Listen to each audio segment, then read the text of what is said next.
Good morning, Wichita. Welcome to a Thursday edition of In the Zone, the 9th of July. I am Phil Stevenson. Sitting to my right, he is James Guerin. Good morning, James. Morning, Phil. You're listening to 1410 AM, 93.9 FM, KGSO. Or you can also tune in on the KGSO Facebook page with Facebook Live, the stream on KGSO.com, or with the app SC Wichita. However, wherever, whenever, whoever, whatever, we want you to be a part of the show at 316-522-1410. How was James's day yesterday? A whole lot of nothing, Phil. A whole lot of nothing. Well, I'm not going to be able to give you any details. You had no World Cup to watch. It was a day off all the way across the board. Were you able to watch your beloved Athletics yesterday? No. No? No. Chose not to watch them? I knew they weren't going to win. Okay. They're just on one of those funks right now. Yeah, but maybe if you would have watched them, it might have changed their fortunes. Yeah. You don't believe that? No. Okay. Well, I only believe in my in-person appearances. That's what I believe in. okay.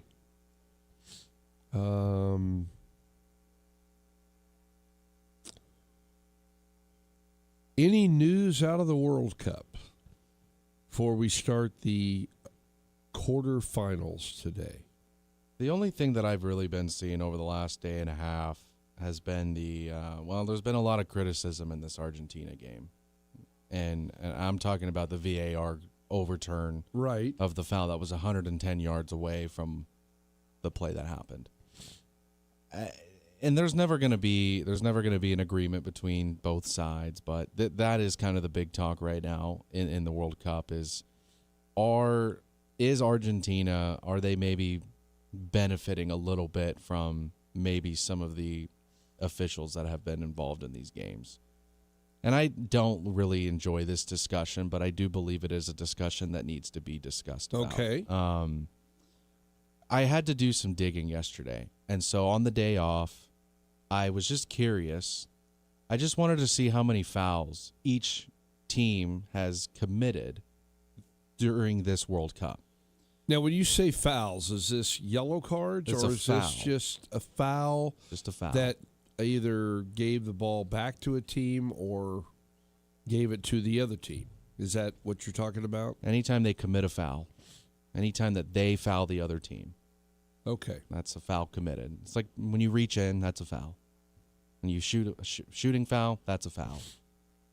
Now, I know there's no disciplinary as a card in basketball, but it's just a common foul. I guess a flagrant would be a better way to compare them because flagrants happen, but they're not as common. But I was looking at the team stats, and I don't have it in front of me right now, but I was curious about Argentina. And they have committed 59 fouls so far this entire World Cup. 59 fouls, which was tied for the 7th most, which I think was 4th when you bring it over down. 5 games, basically, right? I think they've played 6 now. Oh, no, 5. You're right. Okay. And they have only gotten 3 cards this entire World Cup with 5 games. Okay. 3 cards. Is that a low amount compared to others? That's on average. My math will be a little off, but 1 out of every 20 fouls that Argentina gets called for, they get a card. That's extremely low. Okay. Extremely low. Because you look at England, I got to scroll over a little bit more. It's okay. Fouls, We got time. Yeah, so England has actually committed less fouls than Argentina. They've committed 54. Okay. So 5 less in the same amount of games. Yet they have 5 more cards issued to them, including a red card. So they are 1 out of every 7 fouls, they get a card. We cannot be having this kind of a discrepancy between one team and another. There needs to be Could it be that consistency. England fouls harder? It doesn't matter. A foul is a foul. It doesn't matter how hard you foul them. If you foul the other team, depending on what kind of a foul, I mean, if it's just like a hip check, I mean, no foul there. You're going for the ball 50-50. You knock the guy down. I mean, that's not a card. Now, if you elbow him in the head or the neck, or you do something that is deemed not a normal play, a normal movement to the ball, it's not going to be a foul. So 1 out of every 7 for England gets resulted in a card versus 1 for every 20 for Argentina. As if Argentina didn't already have a favorable path in going to the final, they are now getting passes for playing physically. Now, we can kind of compare it to Oklahoma City a little bit. We knew that they were one of the most physical teams defensively in the league, but it kind of seemed like they didn't really get called all that often for these fouls. And so that's why there was all these complaints throughout the playoffs. They're playing physical, yet they're not getting fouled, but when teams play physical against them, they're getting the calls. To me, it's kind of on the same boat in this instance. So I don't know if there's a solution. I don't know if there's something that we can do to bring more light to this, but I'm getting pretty tired of the same country getting the same treatment every World Cup. I'm as a soccer guy, I'm getting over it. At some point, someone's got to say something and be controversial about it, because it's never going to change unless someone brings some light to it. 3 cards, though, in 5 games. And believe me, Phil, in that Egypt game, they committed all kinds of fouls. No cards. It was unbelievable. I couldn't believe what I was watching. Okay. It's like the NBA. They don't have a flopping problem. They have an enforcement problem. Well, FIFA has an enforcement problem when it comes to Argentina. They don't like to do it. And I'm here to let everybody know that. Okay. Egypt is obviously upset, and they've been voicing their displeasure of the game with Argentina, how it was officiated. Not going to change anything, obviously. Right. France, in their game coming up with Morocco, guess who's refereeing the game? I got a big old laugh out of this one, too. All Argentine refs. Yeah. Every one of them. I think it's 6 of them that they have, with like the assistants and then the 4th official, and then I'm sure there's like a clock official, too. Yeah, every one of them is from Argentina. That's not okay. By any means. And I don't know in football, like I know they keep crews together, right? If you do the Big 12, you're gonna stay with that group because you work better the more games you do. Once you start and you get together and work together, every crew gets better. Right.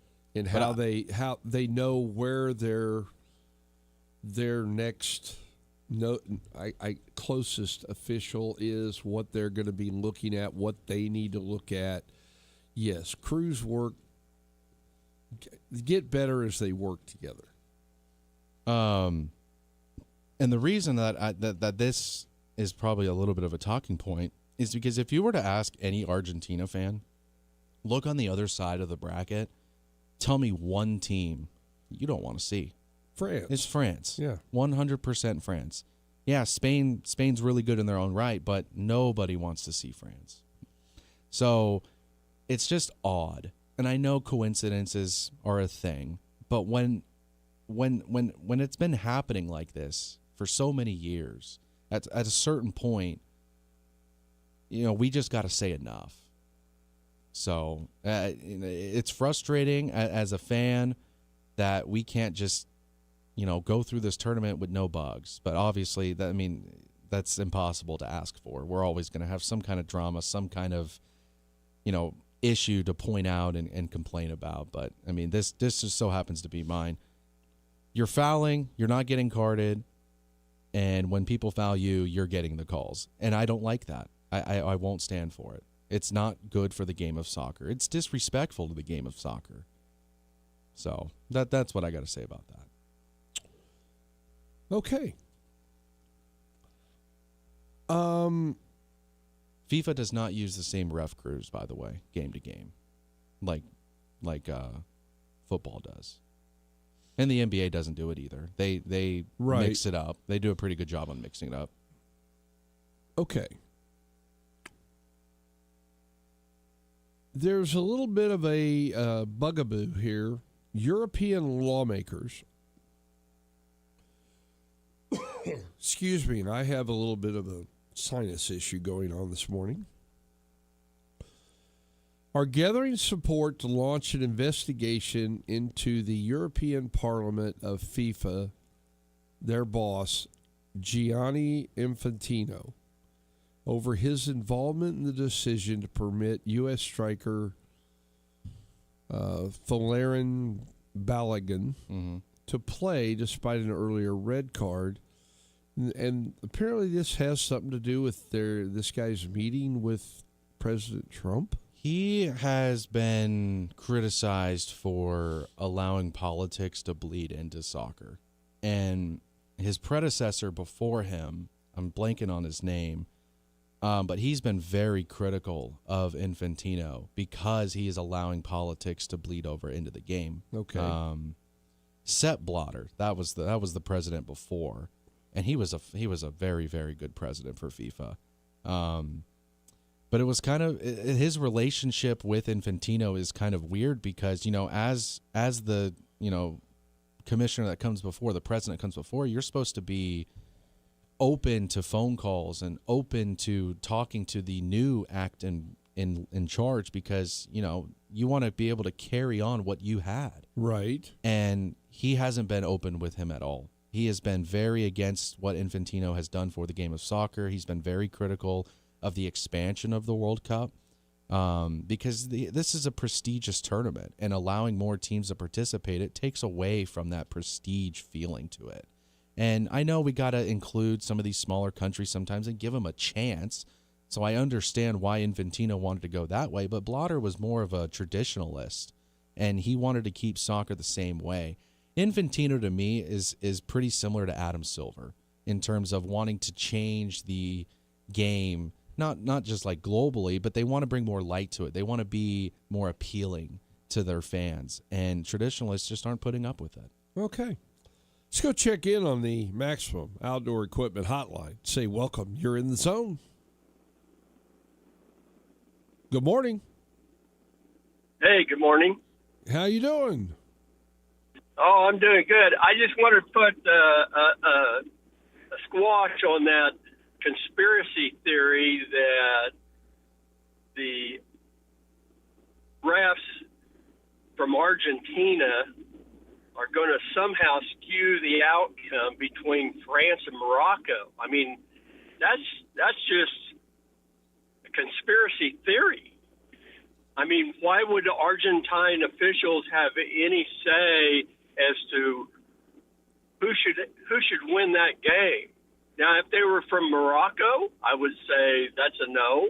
If it's from France, that's a no. But any other country with their referees should be allowed to referee those games. But every single ref that's involved? You can't take the Big Ten refs in a football game against a Big 12 and a SEC team. It just doesn't make any sense. Got to have a neutral ref. Yep. But if they were to use a team that was already eliminated, we wouldn't have an issue with this. This team is still alive. This is why this is a problem. Well, they're on different sides of the bracket. They're not even close right now. And to even think that France and Argentina are going to be the ones that end up in the finals, that's taken a lot for granted. I mean, in the same way, really, I think it's going to be Spain that ends up in the finals on that side of the bracket. And you also got to look at there's a lot of other teams still in it. I mean, it's just maybe if it was in a semifinals game or something like that, it might make a difference. But we're just getting to the round of 16. Well, France is the overall, right now, betting favorite. Well, actually, it started out as Spain. Right. And I still think Spain's the team to beat. Spain doesn't have the same offense as France, but can they keep up with them defensively? 100%. Yeah, but they got great defense. Yeah. And defense wins the games usually in these World Cups. You'll notice that when the closer you get to the finals, it's usually a 1-0 game. Yeah. I'm That's my 2 cents. Well, that's why we're here, to let you have your opportunity to put your 2 cents worth in. So, and I'm learning. I'm just learning and listening, and then once in a while I throw in something to stir the pot. Well, full disclosure, I'm a Messi fan. I got something for you before you get off. This is the first time this tournament that every match official for a knockout fixture is all from the same nation. First time this year. Why? Why is that the case in this particular game? That's the part I'm getting heated about. Okay. There we go. Yeah. First. Well, I can tell you that the refs in Europe, Argentina and Brazil, those are the best refs in the world, and they referee a lot of games throughout the different leagues throughout Europe. I mean, that's been a known fact. I mean, the referees from the United States and some of the smaller countries, they're not being used. So your better referees are coming from Europe and Argentina and Brazil. Okay. I honestly don't know. We'll take your word for it. How about that? But I just find it a little enjoyed odd. listening to the show for sure. Keep doing it. Talk to you later. Bye. Bye. All right. It is odd though. And it's not I'm not saying this is the first time it's ever happened. I mean, it's happened before. I'm seeing in 2006 in the quarterfinals and on, they actually had referees all from the same country. Okay. It's just not as common as we are making it out to be. But in this stage in the World Cup, for the stars to align like they have against the team that is your biggest challenge, in my opinion. I mean, you've been to what, the last 2 World Cup finals? I mean, you're the most dangerous team in the field right now. So it's funny to me in a way. I can kind of compare it to the fact if they let me and a bunch of my buddies referee the Oklahoma-Texas football game. All right, back to the phone lines we go. Welcome, you're in the zone. Hey, what's up, guys? Hey, Tim, what's happening?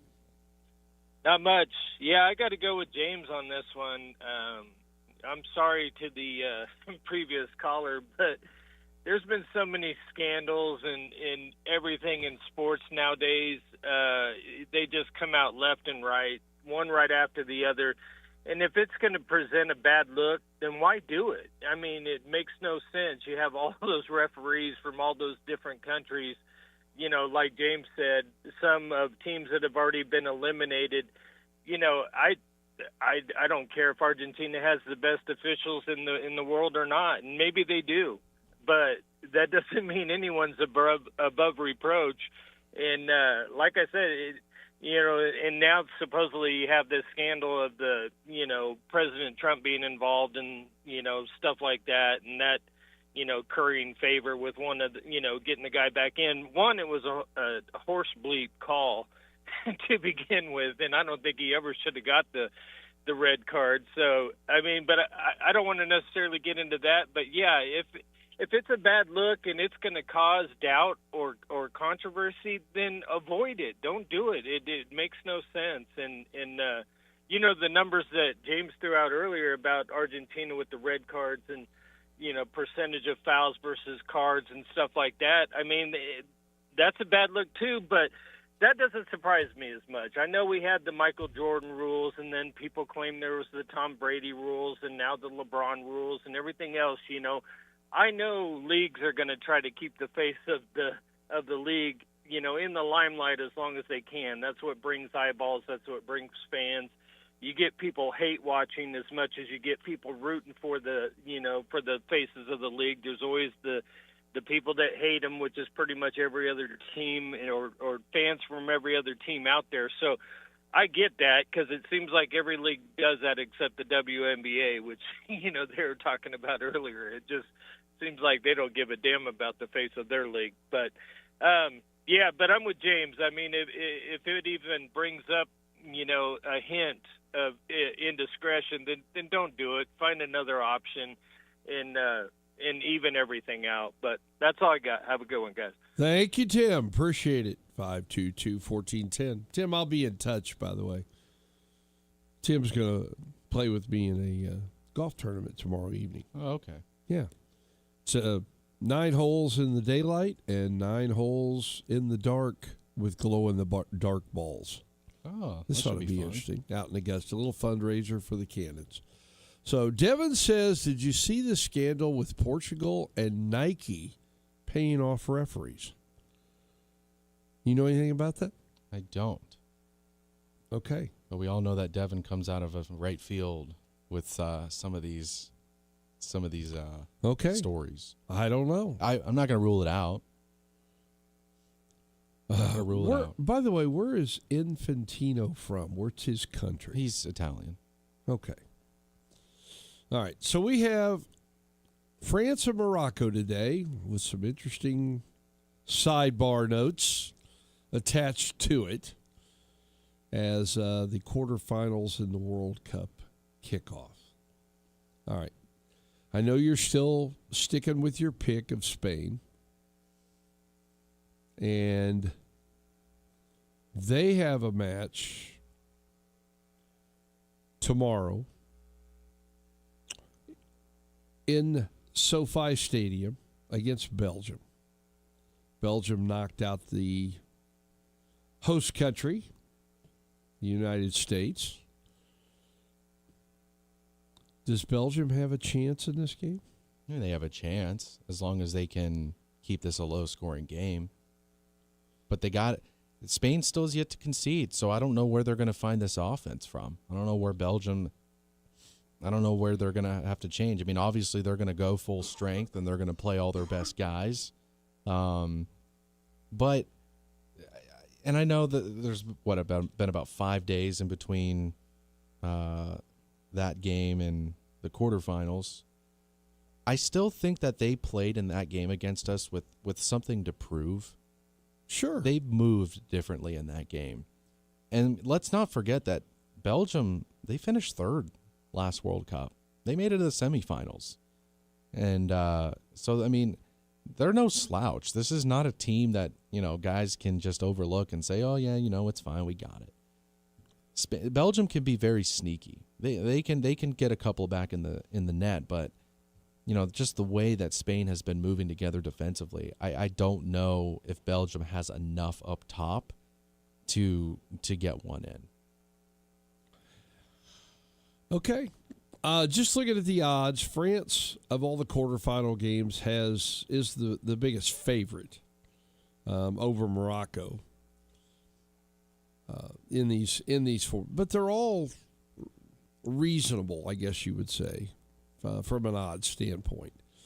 Every over-under is 2.5. No surprise there. That's been the number for the majority of the games. And,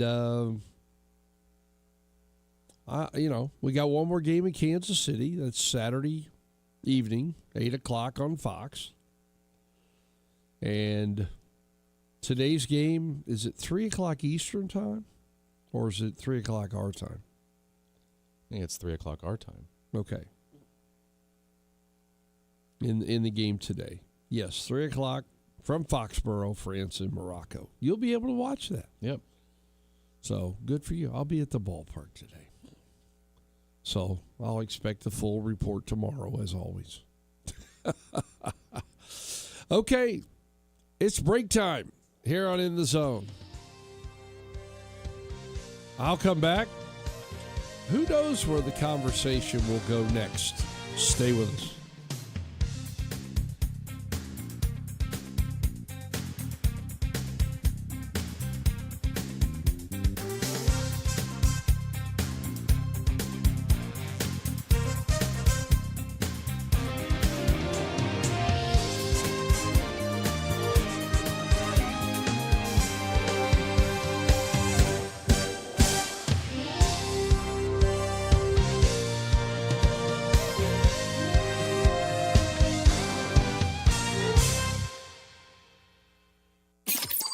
This portion of In the Zone is brought to you by Kansas One Call. Call Kansas One Call at 811 before you dig. Get in the zone, on KGSO.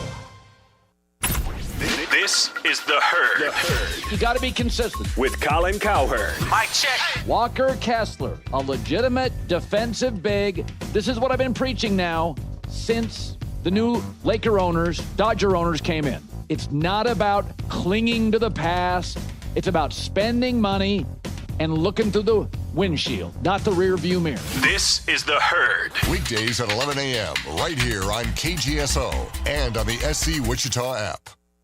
For adults with Crohn's disease or ulcerative colitis symptoms, every choice matters. Tremfya offers self-injection or intravenous infusion from the start. Tremfya is administered as injections under the skin or infusions through a vein every 4 weeks, followed by injections under the skin every 4 or 8 weeks. If your doctor decides that you can self-inject Tremfya, proper training is required. Tremfya is a prescription medicine used to treat adults with moderately to severely active Crohn's disease and adults with moderately to severely active ulcerative colitis. Serious allergic reactions, increased risk of infections or lower ability to fight them, and liver problems may occur. Before treatment, get checked for infections and tuberculosis. Tell your doctor if you have an infection, flu-like symptoms, or need a vaccine.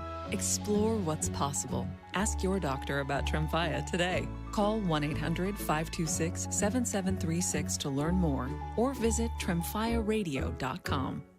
It's time for you to crave a taco with a touch of tradition. Taco Pronto is family-owned and has been operating for nearly 55 years. Taco Pronto makes all their food in-house, from scratch, using the freshest ingredients at prices that you can't beat. So come on in and take advantage today at Taco Pronto's daily specials to spice up your lunch, or grab a 12-pack of corn tacos for $11.99 for a quick dinner. Taco Pronto, 8385 West 21st Street North, and taste the difference for yourself and order online at TacoProntoWichita.com. Phil's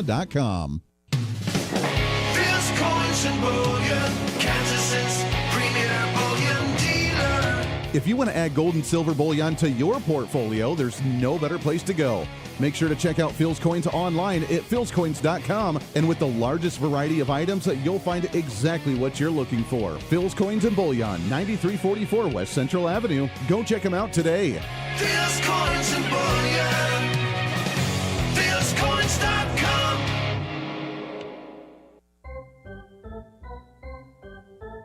Wichita Wind Surge Baseball is back at Equity Bank Park. Bring your friends, bring the family, and enjoy an exciting night of baseball right here in Wichita. From big hits to family-friendly promotions and special theme nights, there's always something happening at the ballpark. For the full schedule of upcoming events, follow us on Facebook at Wichita Wind Surge or visit us online at windsurge.com. Wichita Wind Surge Baseball. Don't miss the action at Equity Bank Park.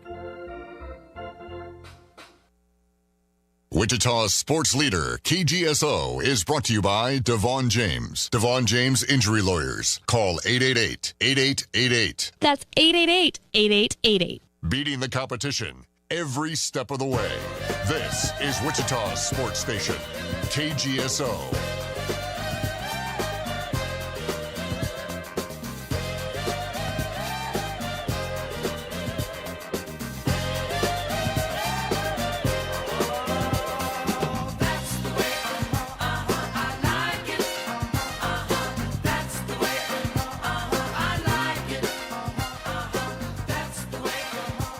Welcome back. And no, Dave, this is not your signal to call in now. That's next hour. It's kind of like the the bat signal light, you know. Dave is taking on the KC and the Sunshine Band. Little KC and the Sunshine Band, and that's the way I like it. And you know what? I'm always game for talking some football. And so now joining us, who's guy that's been down there at the Big 12 Media Day, serving up all kinds of stories. Joining us now from our affiliate in Garden City, but he's traveling back from Dallas here to Wichita. It's Andy Stats. Good morning, Andy. Good morning, Phil. I know you were playing some KC and the Sunshine Band. Well, I'm not in KC, but there's plenty of sunshine here in the northern part of Texas today. I'm sure there is, and pretty soon you'll get out of the evil empire and you'll be in the great state of Oklahoma. So sooner rather than later, ideally. That's exactly right. So KU and K-State both yesterday were available at Big 12 Media Day, and kind of want to get what you got out of the opportunity to hear both coaches talk and players as well, and kind of give us a rundown here on In the Zone.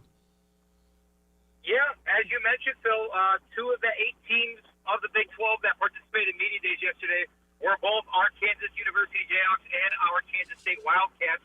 Just another lovely day full of just excitement, anticipation for the upcoming year. You know, everybody's 0-0 at this point. There's no animosity. There's no bad blood. It's just coming together to celebrate the conference and talk football, which we all know and love.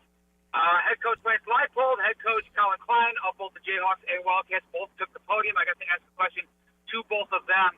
And before we get to all the specifics of things, the one thing I will say is, despite the fact that KU is coming off a pair of 5-7 seasons and had something like 14 of their starters either transfer out or age out in eligibility, and despite K-State having a new head coach and new coordinators as well as a whole bunch of transfers, both of these teams were very well put together. Both head coaches just exuded nothing but confidence, and their players were just wonderful young men to have on the show. Well, I think I want to start first with KU because, as you did mention, they're going to break in a new quarterback. Who it's going to be yet, we're not 100% sure on that one yet. And the fact that they were not very consistent a year ago, and I think that's something that they've got to look to try to change if they're going to try to get to the top of this conference. It's interesting you bring that up because a lot of the questions that Lance Leipold had to field yesterday, including the one for myself, basically talked about that latter half of the season. They lost 5 out of 6 to fall out of bowl contention, and they finished the season 5-7, like I said. Granted, it's a much, much better spot that they are in now compared to the end of the 2010s into the early 2020s when they weren't winning a single game all season. But after a couple bowl appearances and a bowl win a few years ago, the expectations certainly had changed in Lawrence, and that's what I got to talk to Coach Leipold about a little bit, how the approach differs. But that word you said was consistency. Talking about this quarterback battle between the redshirt junior Cole Ballard and the redshirt sophomore Isaiah Marshall, he says at this moment, right now, they both look tremendous. He thinks they could start on a lot of teams nationally, and they just happen to have 2 guys on the same team that's vying for that title. But the one thing he said it would come down to, or one sentence summary of it, he said whoever is more consistent heading into game 1. It's going to be consistency. Despite the 2 different play styles, it's really just going to be whoever he feels is more viable and going to start off the season hot for a Kansas Jayhawk team that faces a tough schedule. Yeah, they do face a tough schedule. I do totally agree with that. It's interesting that these coaches are all 20 minutes apart, roughly, in how they have this set up with interviews. And once they're done with the overall media, is there a chance to get with them individually after their appearance? Yeah, so I will say, I might have mentioned this the last time we spoke, the media from all across the state of Kansas was there in full force. It was difficult to get a conversation with a lot of the Jayhawk players, Wildcat players, including both coaches, but even if you didn't get a one-on-one interview with them, they all did some separate breakout sessions where you could kind of go in the scrum setting and ask some questions. And that's where Lance Leipold was very candid about last season and how expectations have changed in Lawrence and the quarterback situation, as well as a couple other question marks that the Jayhawks have on both offense and defense. And I'll be honest with you, again, for a guy coming off of a pair of seasons where they just missed out on bowl eligibility, and for a guy that really is going to be under the microscope more so than ever in his tenure as coach of the Jayhawks, he seems pretty confident in this team. I think a big reason why is he's got his offensive coordinator and associate head coach back, Andy Kotelnicki, who was in Penn State for a couple years. Right. If you go back to those Jayhawk offenses under Kotelnicki with quarterback Jalen Daniels, that was some of the best offense, not just of recent memory, but in program history that the Jayhawks ever had. So I think that's a big reason why he's pushing forth a lot of positive feelings about his team. A new coach at K-State, Colin Klein. And I'm curious to hear from you what you took from his 20 minutes at the podium. He's a guy that is more than beloved in Manhattan. You know, the thing I said to our listeners when we got to talk to him yesterday, whether you fear him, whether you revere him, you definitely know who this man is if you are a football fan in the state of Kansas. And we actually got to talk about this briefly on the morning show with Doug and Chuck. I should mention, Phil, we got to talk to Coach Klein live on the press box yesterday. Sasha and Jacob got to join me in that conversation. So that was a pretty cool experience. If our listeners haven't listened to that, go tune in. We have it posted somewhere on our social medias. But all that to say, this is a guy that's familiar with Manhattan, not only in his playing days, but his coaching days as well. The big thing I learned from his time at the podium, from my individual conversation with him, is that he has his offensive philosophy that he is going to stick to. He has a lot of the guys he recruited to Manhattan to go ahead and do that with as they continue on in their career. And it's basically to see the best version of what this Colin Klein offensive masterclass can be. He also said, though, don't expect the exact same thing we saw in Manhattan from a couple years ago, because he learned a whole lot under head coach Mike Elko at Texas A&M in his 2 years assisting there. And he brought a couple of the wideouts and a couple other guys with him. So this, to me, really feels like it's not only going to be an offense that is going to have a massive improvement from last year where they were 6-6, kind of middle of the pack, but this is a team that I don't think enough people are talking about as a dark horse candidate to be a Big 12 champion. That'll be interesting. We're visiting with Andy Statz, our correspondent from Garden City, who was down at the Big 12 Media Days the last couple of days. Quite a few new head coaches in the Big 12 this coming season. And I kind of wonder, was there any one guy that you kind of were more impressed with than the others of the new ones? Well, we just talked about him, and I promise I'm not just saying this because we're stationed in Wichita, but the entire contingent in the Big 12 Media Days, for some reason, everybody wanted to talk to Colin Klein. I was lucky to get just a couple minutes with him towards the end of the day. Whether it was a Kansas affiliate of a media organization or not, Colin Klein was the talk of the town. Probably because, well, we've all seen the Sports Illustrated cover, Heisman finalist back in the day, right? But Klein really took center stage, not only because of the great story of, you know, it's him coming home. He's going back to the place that made him into the player, into the coach that he is today. But also because he's coming in at a key time for a Kansas State program that expects a lot out of its football team, right? 6-6 last year. For KU, that's a pretty darn good season in recent memory. For K-State, that's almost unacceptable. They opted out of the bowl game. I know the previous coach was retiring, and that was probably a big thing for it. But K-State's a legendary program. And we actually got to talk to Wildcat Athletic Director very briefly yesterday, who said, and I quote, I think the easiest hire I've ever made was Colin Klein. You can definitely see that the entire Big 12 media felt the same way. I kind of totally agree. Like I said, there's new coaches at a lot of different places here in the Big 12, so I think we'll see some fireworks early on as these guys attempt to, you know, they want to make a spark. They want to make a splash right off the get-go when you're a new coach in a Power 4 program, and I think early on we'll see some of these schools do that.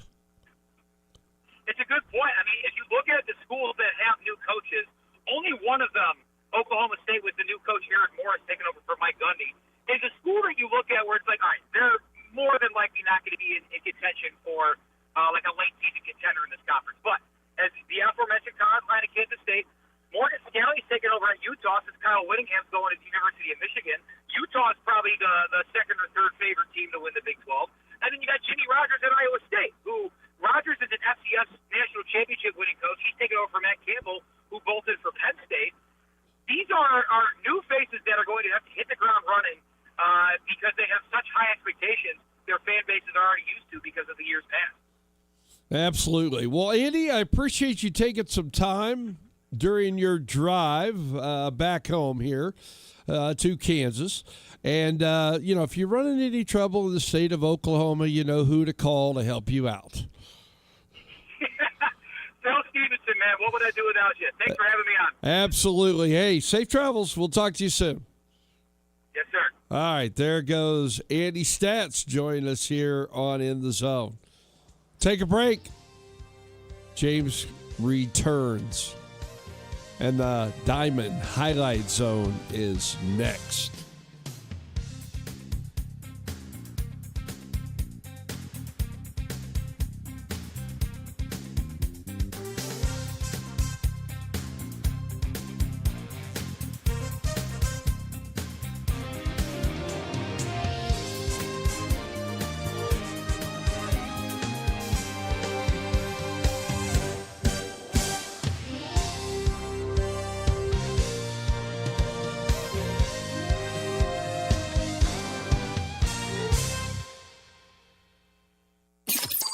This portion of In the Zone is brought to you by Kansas One Call. Call Kansas One Call at 811 before you dig. Get in the zone. Get in the zone. On KGSO.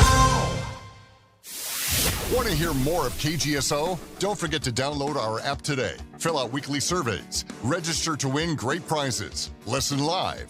Message our shows and so much more. Plus, get reminders of special programming and games you don't want to miss. Just find SC Wichita in your app store and make KGSO your new favorite app. It's Wichita's Sports Talk, right on your phone. Download the SC Wichita app today with Wichita's sports station, KGSO. Hey, this is Blake Davis, Davis Liquor Outlet, and here's a summer special on corked seltzers. 12 packs, only $17.99. Or grab Most Wanted Vodka, 1.75 liters, for just $18.99. Davis Liquor Outlet. Each store independently owned and operated. Wichita owned, Wichita proud. Fox Sports. Fox Kansas is Wichita's home for exciting live sports action. The road to the FIFA World Cup quarterfinals begins this week as round of 16 action continues Monday and Tuesday, where every match is win or go home. Then the FIFA World Cup quarterfinals excitement starts on Thursday, continues Friday, and builds to Saturday for 3 days of must-see soccer. And on Sunday, catch the pickleball mid-season tournament finals from Grand Rapids at 2. Fox Sports. Fox Kansas. Channel 24. Cox Cable Channel 4. When it comes to great barbecue in Wichita, one name stands above the rest, B&C Barbecue. For years, B&C Barbecue has been serving up mouth-watering smoked meats and hometown flavor that keeps customers coming back. But next time you're in, don't stop at the barbecue. Grab a menu and try their juicy pork chops, tender prime rib, delicious smash burgers, and so much more. Whether it's lunch, dinner, or catering for your next event, B&C Barbecue has something for everyone. Visit B&C Barbecue at 3rd and Washington and taste why Wichita keeps coming back for more. Hi, this is Brian Davis with Davis Liquor Outlet. And this is Blake Davis with savings on Twisted Tea 12 packs, just $15.99. And Chateau Ste. Michelle Chardonnay, 750 mils, only $9.99. Davis Liquor Outlet. Each store independently owned and operated. Neighborhood locations with superstore pricing. The world may be crazy these days, but your safe space from the chaos is right here on Wichita's sports station, KGSO.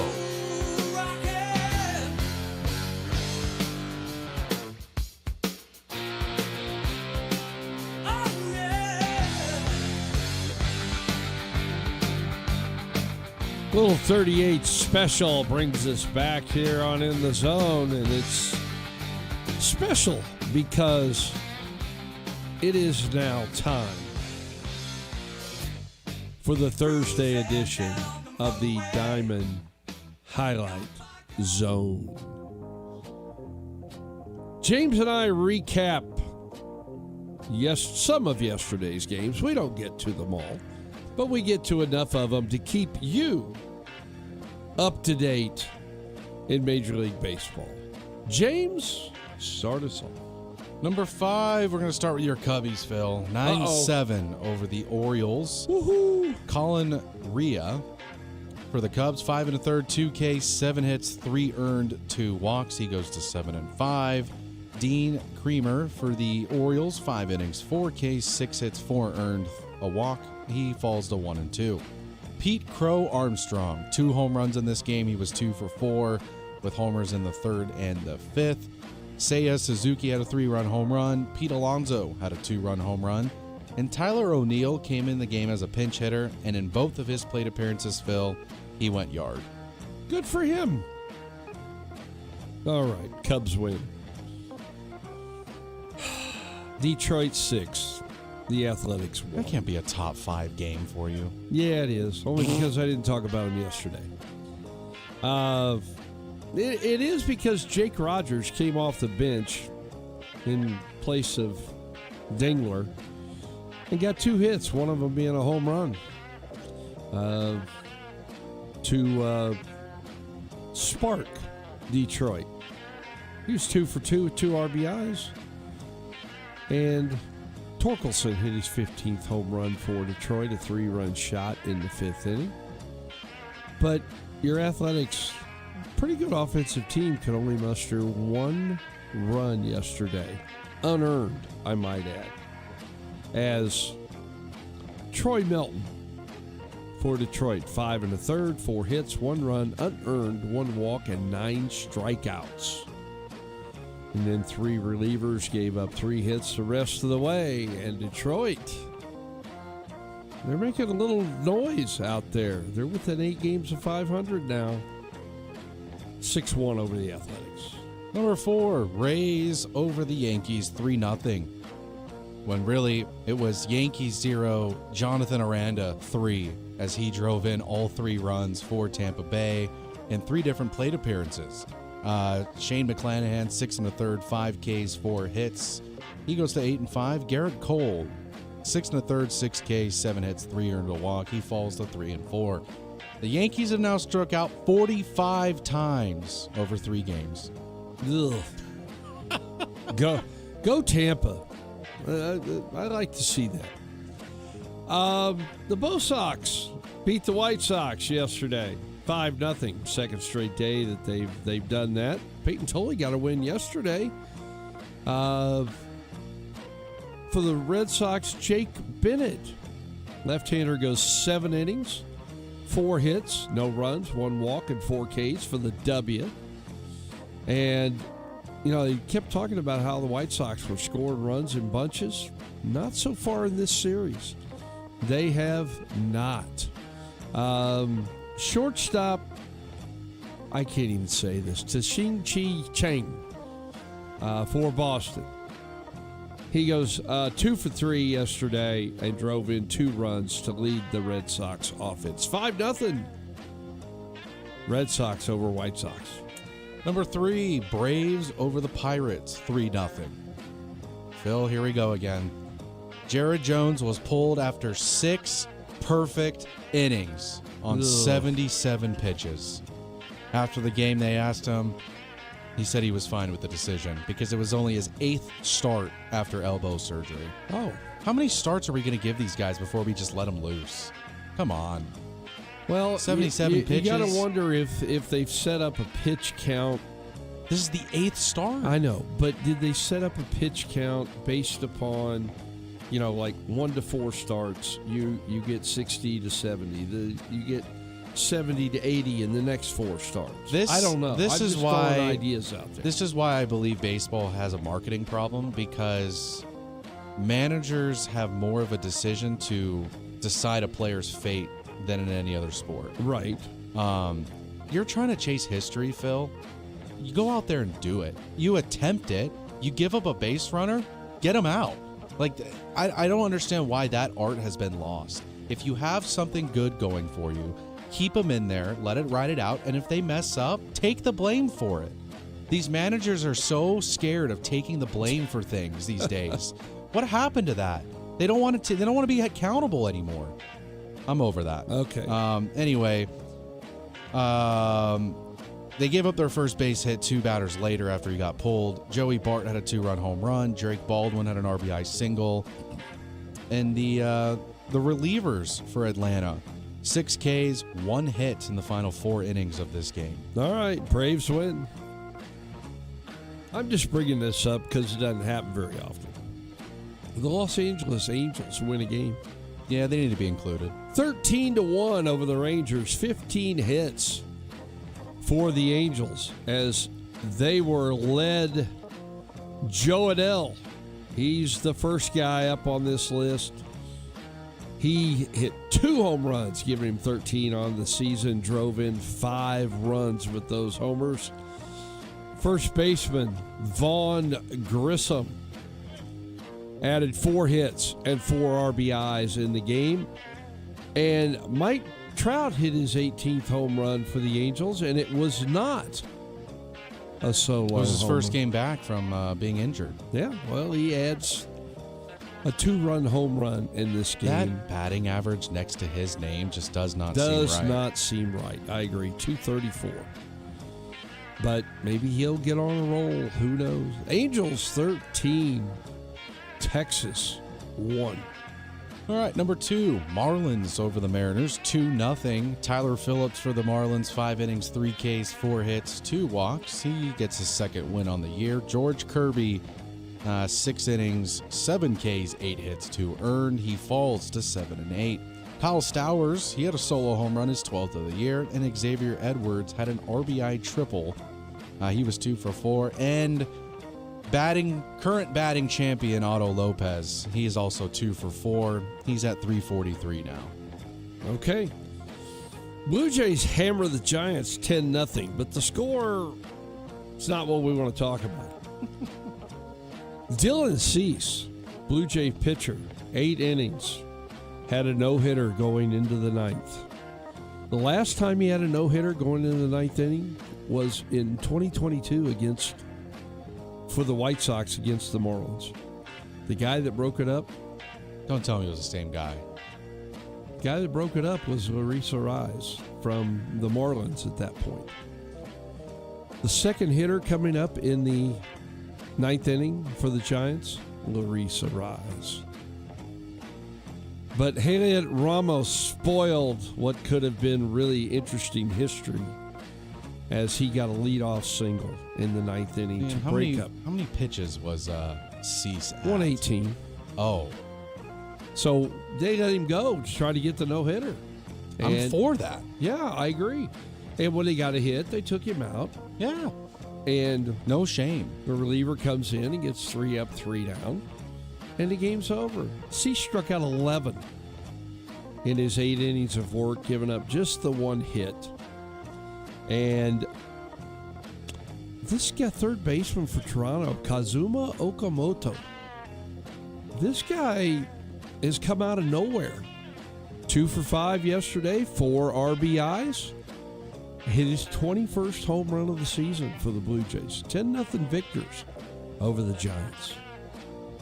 And my number 1 game of the night, Twins over the Guardians 6-5. This was a scoreless game until the 4th inning, where Brian Rocchio had a 2-run home run, and then Rhys Hoskins had a solo home run.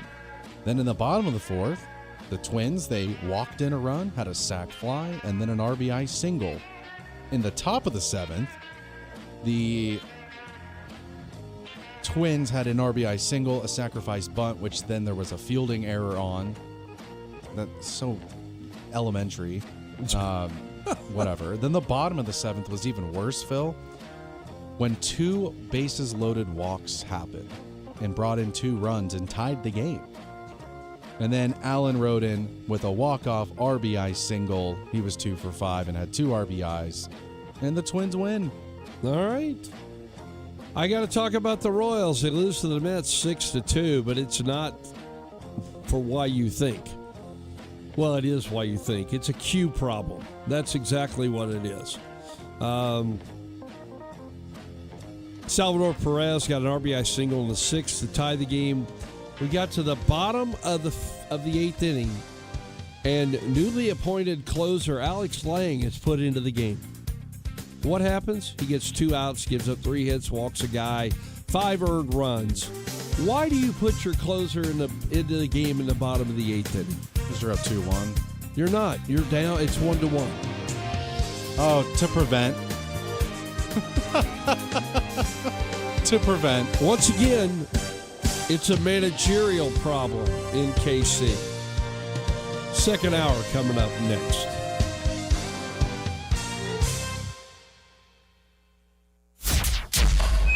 Ladies and gentlemen, this is The Odd Couple with Rob Parker and Kelvin Washington.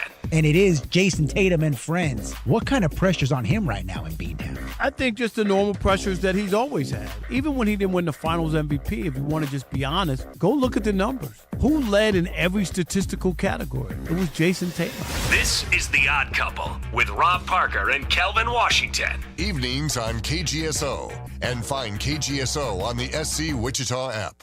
America is turning 250, and we're celebrating all month long at Midwest Kia. Join us for our Stars, Stripes, and Savings Sales event, where we're honoring America's 250th birthday with incredible savings throughout July. Celebrate extra savings on every new Kia that's built right here in America, including the award-winning Sportage, Sorento, Telluride, hybrid models, and the electrified EV6 and EV9 models. And no birthday party is complete without a present. This July, purchase any new or pre-owned vehicle and get a $250 gas gift card. It's our way of helping you enjoy the summer road ahead. Plus, every new Kia comes with that unbeatable 10-year, 100,000-mile limited powertrain warranty. But hurry, this special Independence Day offer and the $250 gas gift card won't last forever. Visit MidwestKia.com. And remember, We want to see ya in a Midwest Kia. see dealer for details. Offer ends July 31st. Warranty is a limited powertrain warranty. For adults with Crohn's disease or ulcerative colitis symptoms, every choice matters. Tremfya offers self-injection or intravenous infusion from the start. Tremfya is administered as injections under the skin or infusions through a vein every 4 weeks, followed by injections under the skin every 4 or 8 weeks. If your doctor decides that you can self-inject Tremfya, proper training is required. Tremfya is a prescription medicine used to treat adults with moderately to severely active Crohn's disease and adults with moderately to severely active ulcerative colitis. Serious allergic reactions, increased risk of infections or lower ability to fight them, and liver problems may occur. Before treatment, get checked for infections and tuberculosis. Tell your doctor if you have an infection, flu-like symptoms, or need a vaccine. Explore what's possible. Ask your doctor about Tremfya today. Call 1-800-526-7736 to learn more or visit tremfyaradio.com. Market information from the Mid-America Egg Network.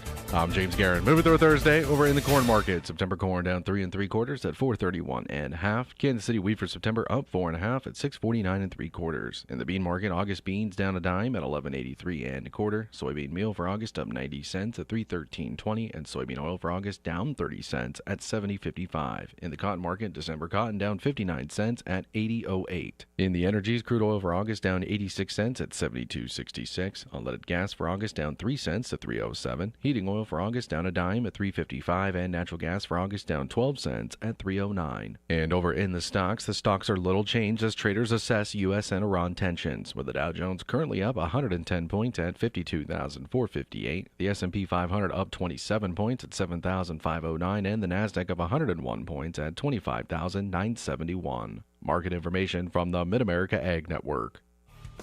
A lot of expectations in Manhattan this year for quarterback Avery Johnson out of Mays High School. Head coach Colin Klein last night on the press box on KGSO had this to say about his quarterback. I want him to play free. I want him to be in attack mode, not be afraid to make a mistake. He and I be very, very dialed about how we're building the game plan, how we're asking him to execute that plan. K-State opens with Nichols September 5th in Manhattan. The Bats slowed down last night for the Royals. They get beat 6-2 by the Mets. That's sports. I'm Doug Downs. Sports Report brought to you by Burwell Construction. Decks, pergolas, patio covers, roofing, siding, windows, guttering, and more. 316-794-3430. Or online at burwellconstruction.com. This is Wichita's sports station, K230PY, 93.9 FM, 1410 AM, and 99.7 HD3. KGSO Belle Plaine, Wichita. Broadcasting live from the KGSO studios in West Wichita. You just tap in and leave it on. This is In the Zone on Wichita's sports station, KGSO. zone. Get in the zone on KGSO.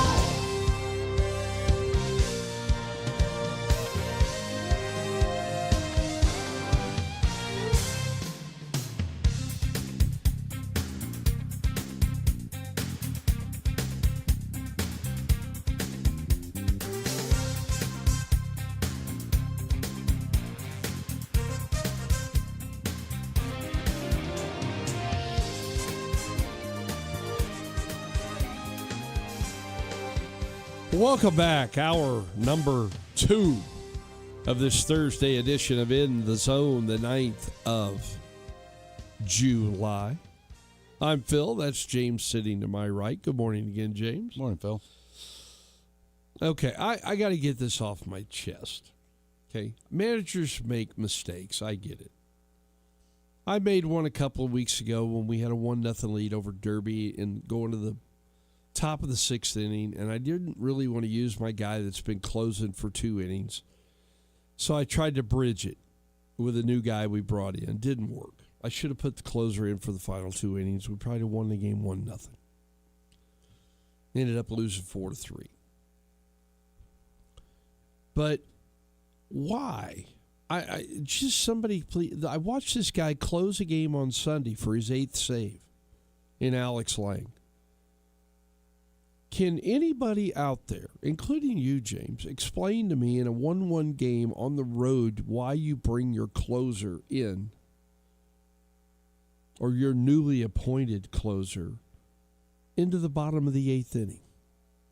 I don't get it. I mean, maybe if you were the road team, it makes a little sense because then maybe you won't have to pitch in the 9th. Or is that backwards? No, it's backwards. Backwards, okay.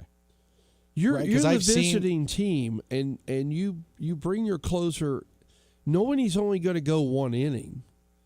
Right. To a game tied in the bottom of the 8th. I get it in the bottom of the 9th and you're going to go extra innings and you want to try to hold it to get to extra innings. I get that. I have seen it, though, happen an inning earlier. The Dodgers used to do that with Gagne.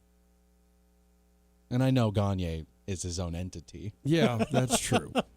He doesn't compare with the closers the Royals have, but I do recall them doing that a lot when they were tied in the 8th inning, and they would bring him in just to limit them and to see if they could win it in the 9th.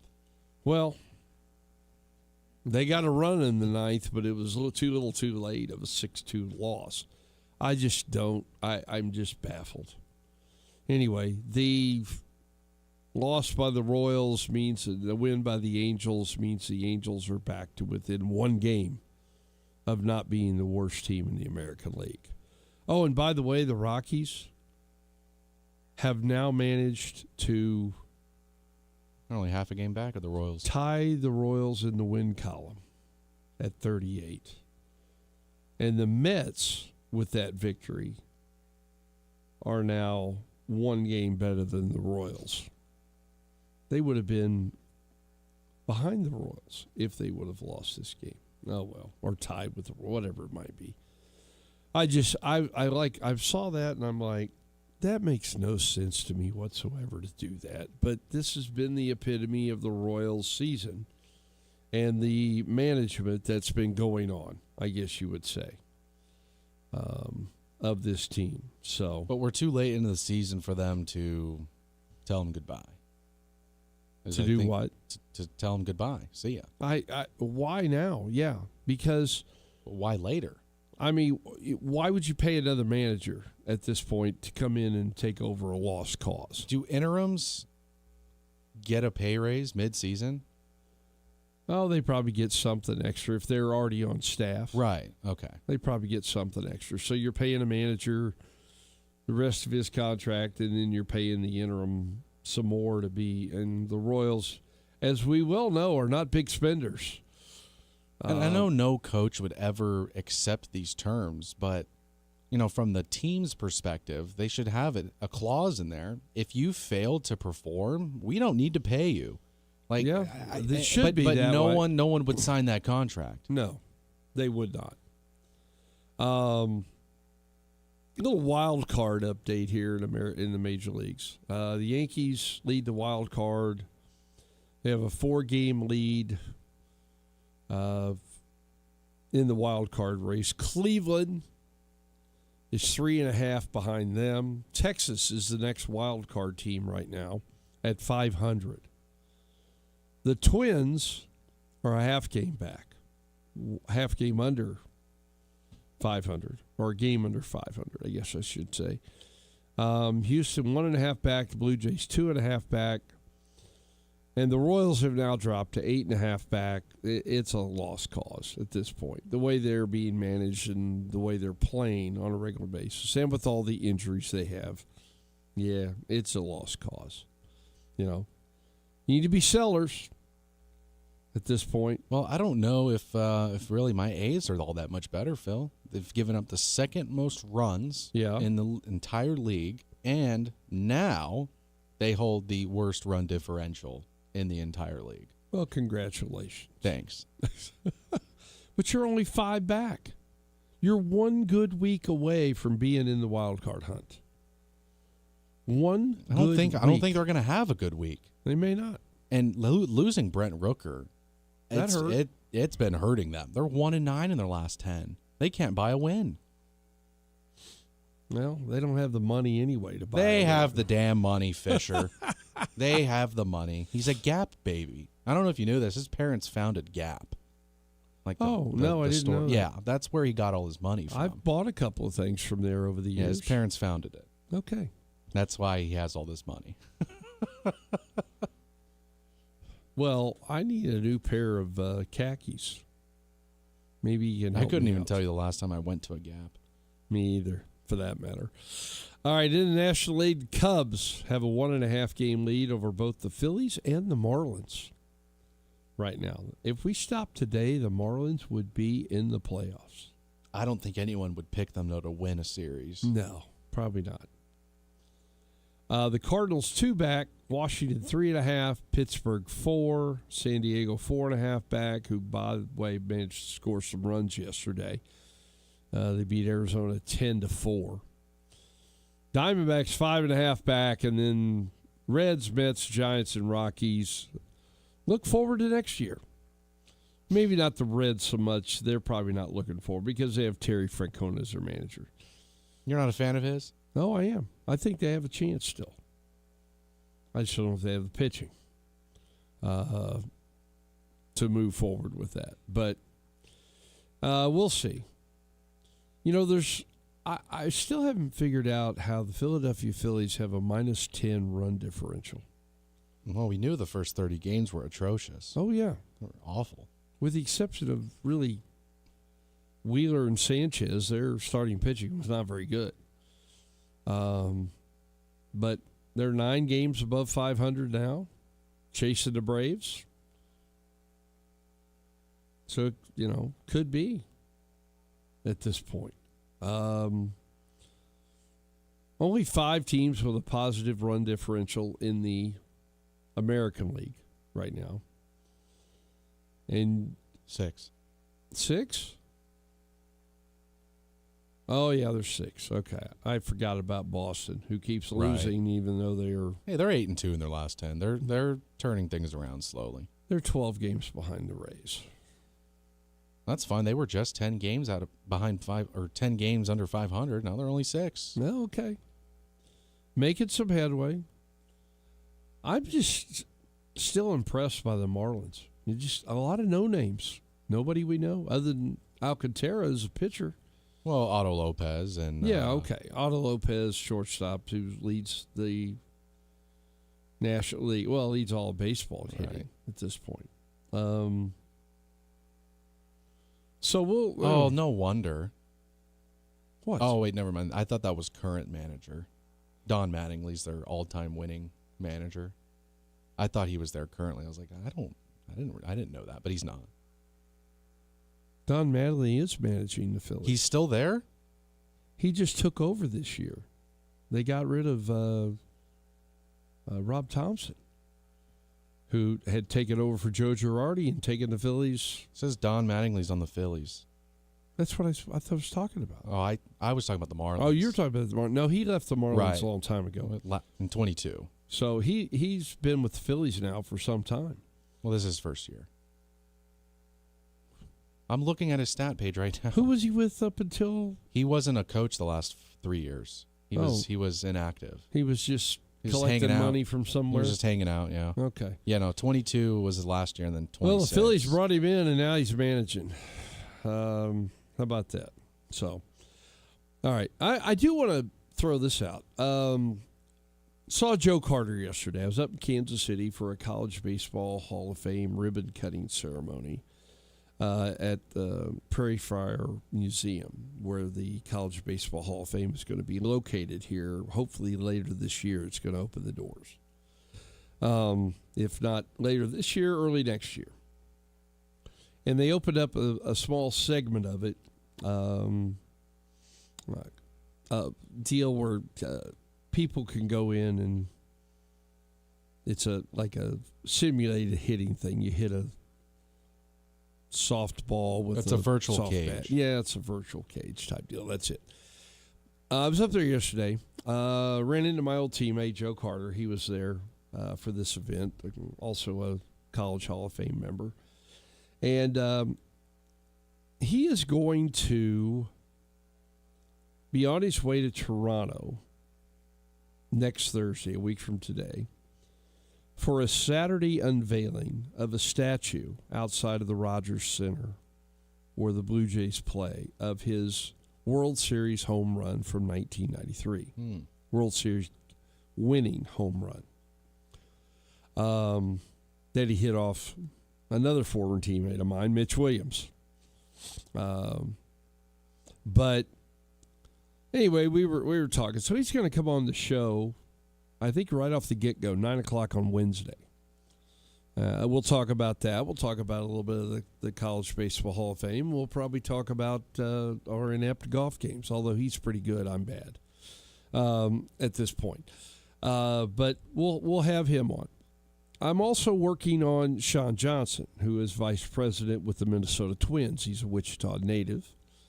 Next week, he said it would have to be next week because of the draft being Saturday and Sunday. He was tied up with that. David Chad, who is still a part of the Philadelphia Phillies scouting department, a big part of it, I might add. A Kansan, who I think spent a year working at Wichita State with my brother. He is one of their top people with the Phillies in their scouting department. He will join the show sometime next week, as will Darren Jackson, who is a former teammate of mine who broadcasts for the Chicago White Sox, who have gone from worst to first in the American League Central. And I'm working on a couple of others. So it'll be a big baseball-themed week next week. Are you okay with that, James? That's kind of what we do here. Yeah, kind of is. I thought it'd be kind of interesting segment during the week when we don't have any games to get some of these folks on. And I've got a couple others I'm working on as well to hopefully get during the week. So that'll be next week here on In the Zone. And I'm working on days and times with some of these others right now. So right now it's your time. 522-1410 is the phone number. If you want to jump in someplace. Was it you and I talking off the air about Anthony Volpe yesterday or 2 days ago? Probably. You're seeing this report. Are you seeing this too? Yeah. He denies a report that he refused to play second base in the minors. Yeah. It's part of his rehab return.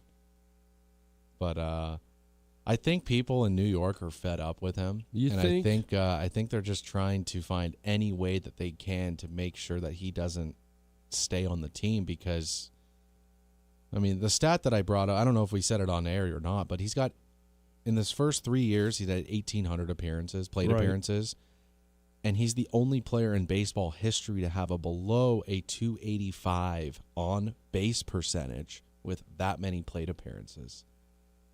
He's the only one. And it just makes you sit there and think, why? Why do the Yankees not have a backup plan?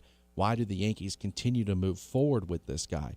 Why haven't the Yankees just flat out let this guy go? He has shown you with enough at-bats, enough plate appearances, he's not that guy.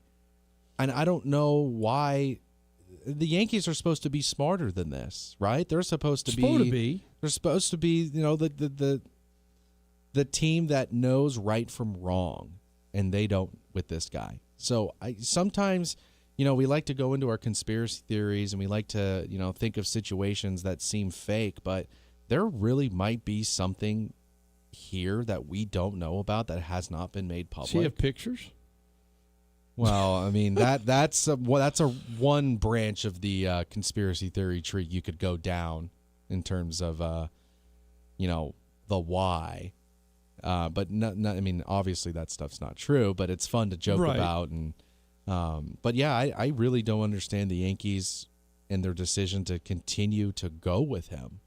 Do they just not have another shortstop? You could play in their anybody system? else, and he would probably do just as fine, if not a little bit better, without all the antics, without all of this drama that's surrounding him.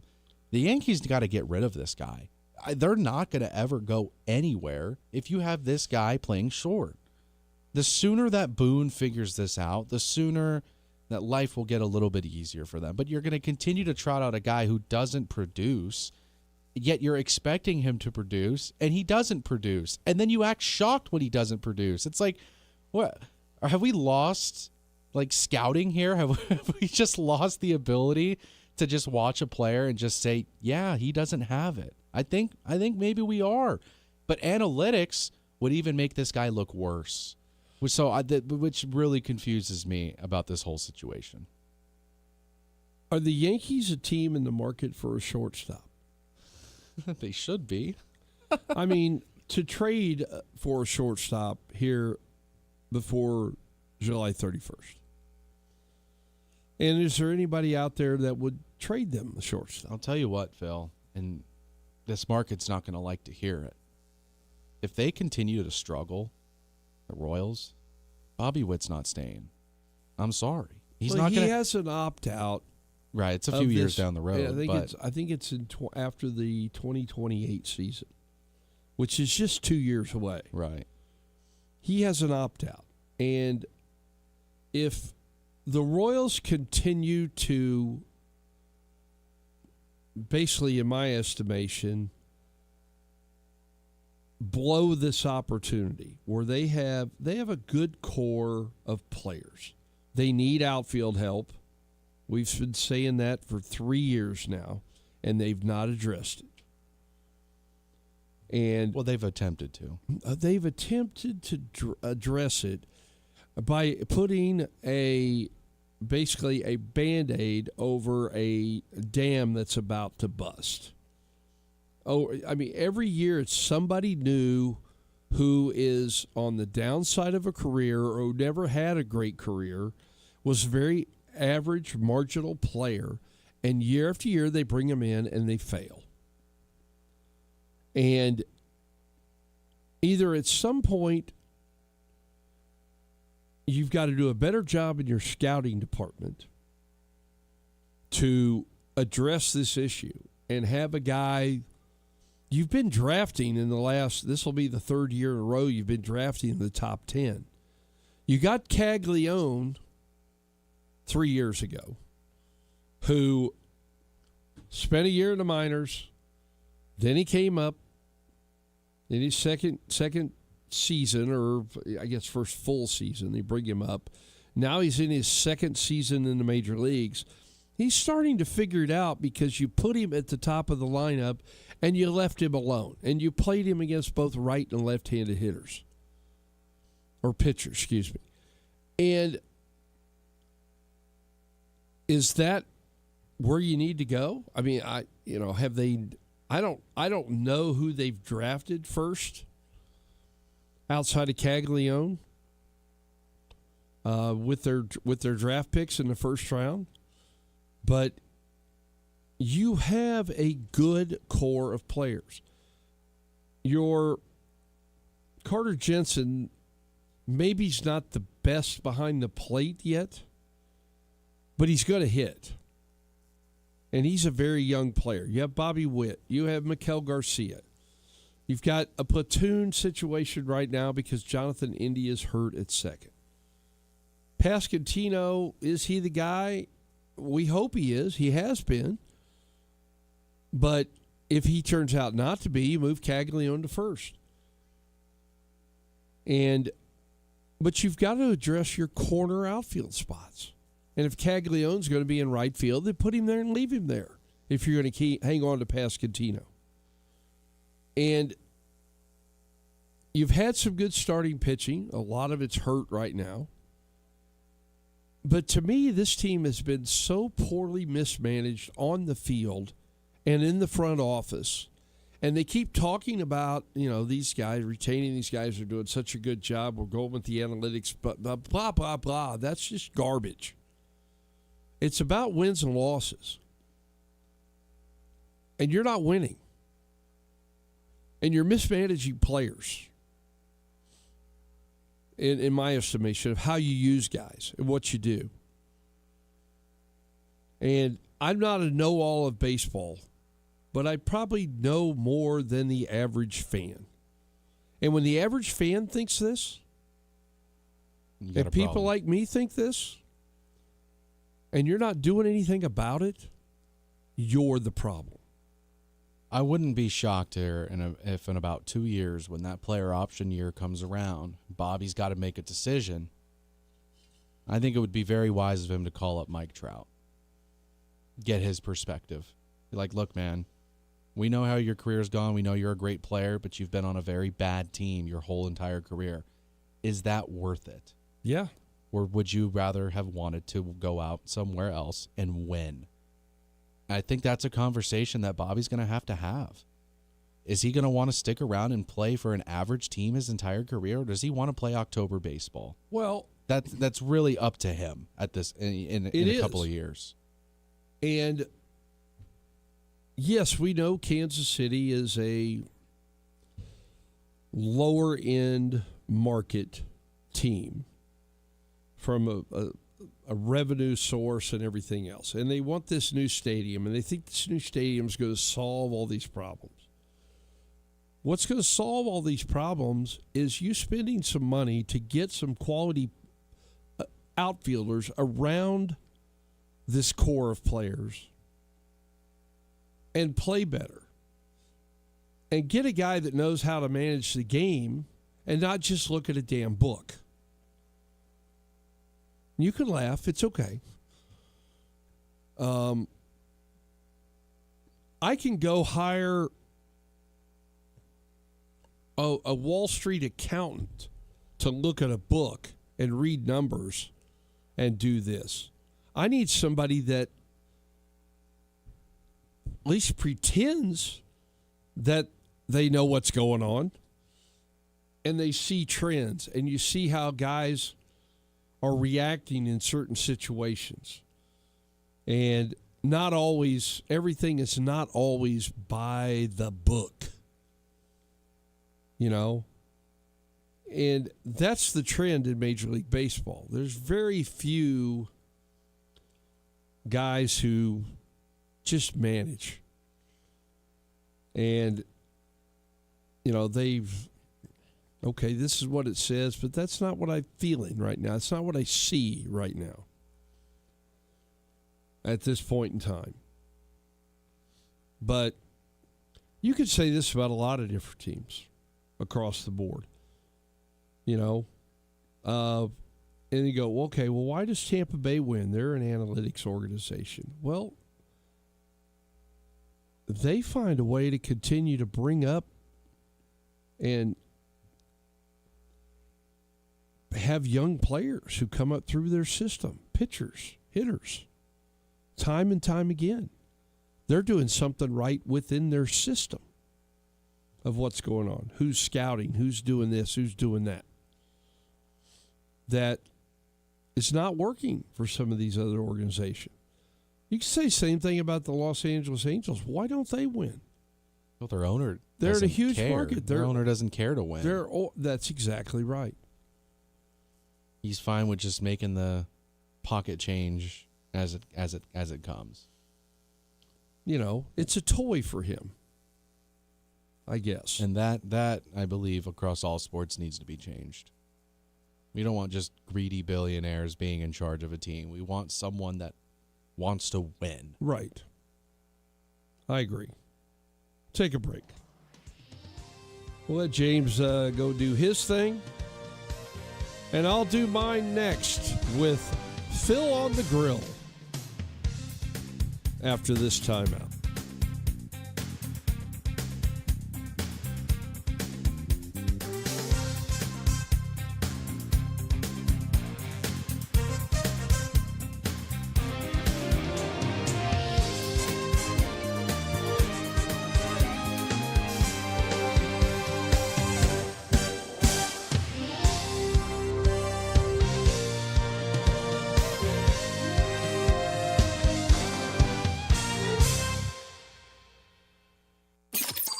This portion of In the Zone is brought to you by Kansas One Call. Call Kansas One Call at 811 before you dig. Get in the zone, on KGSO. Want to hear more of KGSO? Don't forget to download our app today. Fill out weekly surveys, register to win great prizes, listen live, message our shows, and so much more. Plus, get reminders of special programming and games you don't want to miss. Just find SC Wichita in your app store and make KGSO your new favorite app. It's Wichita's Sports Talk, right on your phone. Download the SC Wichita app today with Wichita's sports station, KGSO.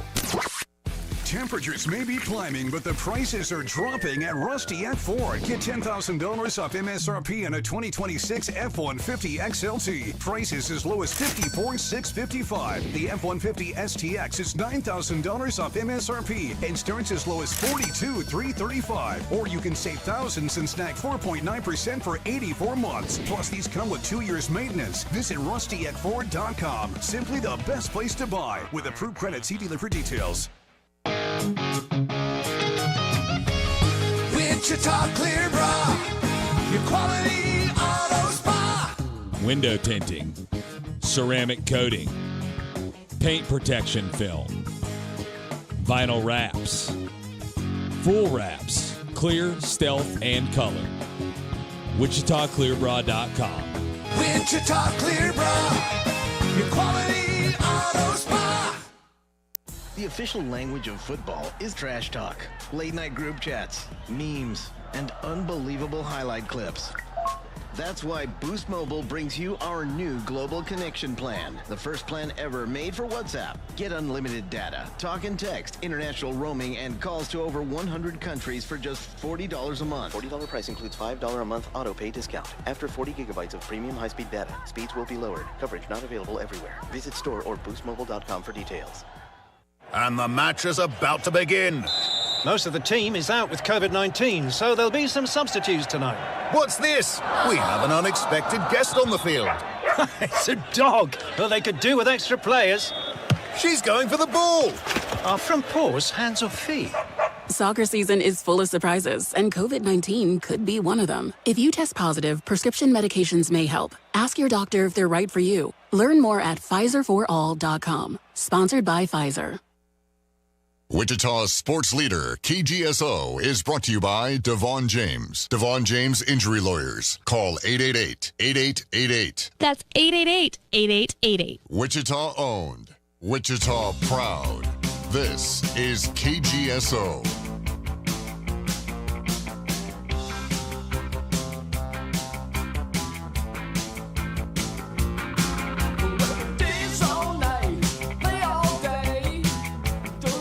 The Cars and Shake It Up. You know what? I got an idea for you. Shake it up. How about this? Shake it up. You could shake it up with the Cars. Shake it up. Or you could shake up Shake it up. your senses a little bit by stopping at Taco Tico, Taco Tico. It's all about the taste. You can get a 10-pack of tacos. Take a buddy. Go kill some tacos for $10.99. Put your favorite sauce on there, mild, hot, green chili, or the Reaper. Or you can try the 3 wonton tacos for $4.99 if 10 tacos is not your cup of tea. 13th and North Tyler, 35th and North Rock Road here in Wichita. Also locations in Newton, El Dorado, Derby, Augusta, and Arc City. A 10-pack of tacos for $10.99 or 3 wonton tacos for $4.99. Those are the monthly specials at Taco Tico, it's all about the taste. All right, let's go check in on the Maximum Outdoor Equipment Hotline and say, welcome, you're in the zone. Hello, Phil. Well, hi, Dave. How are you? Well, I'm glad you put up the stop sign when you were playing Casey and the Sunshine Band about an hour ago, because I thought, well, maybe I overslept an hour. And then No. You're all good. It's all at random that comes out here. You know, sometimes it hits, the timing's just right, and sometimes it's not. So, are you ready to play Phil on the Grill? Ready, yes, I am. If you're ready, I'm ready. I'm ready. Season 2, Episode 18. Yes. But I want to start by reporting myself to the Correctional League. I said last year I'd known you I said last week I'd known you for 18 months. This is 28 months or something like that. I forgot the first year, but that just shows how well we're getting along. Sure, So absolutely. We're 28 months. So anniversaries, I don't know what the present is. Anyway, and also last week we talked about outfielders, and I mentioned the Royals 69 expansion outfield. The one guy I forgot was Lou Piniella, who just happened to be the Rookie of the Year that year. So I hope Lou will accept my apology and not come after me. That's kind of an important omission. He had a temper, so I want to stay on his good side. Absolutely, yes. Fine manager and heady ball player and all that stuff. So, Phil, getting on to today's subject, we got the draft coming up next week, and apparently all the scouting is run through a 20-50-80 thing, where a 20 would be the worst in the major leagues, a 50 is a dead-on average major leaguer, and an 80 is the best in the major leagues. And they compare all the prospects on that scale, even though they're not in the major leagues. They're projecting them to fit somewhere on that scale, like Martin Maldonado, if he hasn't retired, would be the slowest runner in the major leagues. And so he would be your 20 for speed. And I don't know who some of the other extremes would be, but who came up with 20, 50, 80? Why not 1 to 5 or 1 to 10 or 1 to 100? You know, Dave, I have no idea. I've never been on the scouting side of baseball, other than being interviewed by scouts. And they used to have this silly test that they would have you take, I guess, to check your what they perceive to be your mental capabilities of being able to handle adversity or disruptions or whatever it might be. One of the questions on there was, if you were a pitcher, and this was back, you got to remember, this was back in the late 70s, early 80s. If you were a pitcher and a guy hit a home run off you and showed you up, and your mother was the next hitter, would you throw at her? And I'm thinking to myself, what type of a question is this? And, of course, I wasn't a pitcher. So I probably answered no. More than likely, I wouldn't throw at my own mother. But there were probably people who would, and they probably scored higher than I did on that particular question. You know, it's kind of like the Wonderlic test they do for football. This was some test they had at the time that I was a prospect for Major League Baseball, and different scouts, and it was basically the same test. There might be a few different questions with each organization, but it was basically the same test. But yeah, that was one of the questions that was on it. So they weren't doing 20, 50, 80 when you were. They were prospect wise. They would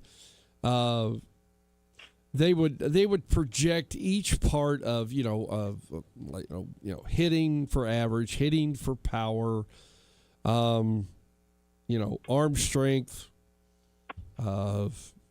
speed. I can't remember what the other one is that they look for. The 5 tools of Major League Baseball. The other one's escaping me right now. I think it's fielding. Fielding. Okay, there we go. Okay, and so, I probably tested pretty high for hitting. At the time, I was probably just an okay power hitter. Wasn't anything great. Speed would have been up above average. For first base, I was probably an average fielder, a little above average fielder. So I mean, it just arm strength. I would have been well below average. But that's just unfortunately who I was at that point. But those numbers, where they came up with them, how they decided that was going to be. Why wasn't it 1 to 10? Why is it 20 to 80? I don't know. I have no clue. I'll have a couple of scouts on next week. I'll try to remember to ask them. How about that? That'll be excellent, because Okay. it's kind of gnawing at me as we come up on the draft. Well, And the projections for the Royals I've seen is that they're picking 6th, and they're somewhat predicted to take the center fielder from Georgia Tech. Okay. Tech, which they can certainly use. And if they need an outfielder that's on the fast track to get up there and start. Yes. And I think his overall grade was 65, which I thought, I'd kind of like to get higher than a 65. But now that I think of it, that's halfway between average and best in the major league. So that would, I don't see any 65ers out there currently. Although Tolbert made his nice 12 for 12 run. Did you know he got pinch hit for last night, Phil? No, I did not look at that. Sorry. Look up your box score, and you'll see that he was pinch hit for, because he's evidently cooled off from that 12 for 12 streak. Well, he made an out in his last at bat on Tuesday night, and so let's see. Let me pull up the box score. Oh, it must have been a right-handed pitcher on the mound. They brought in Rojas to come in and walk and score a run in the ninth. So great move. Get your 1,000 hitter out of there and bring in the guy off the bench. He walks and comes around the bases. So right. He knew what he was doing on that one.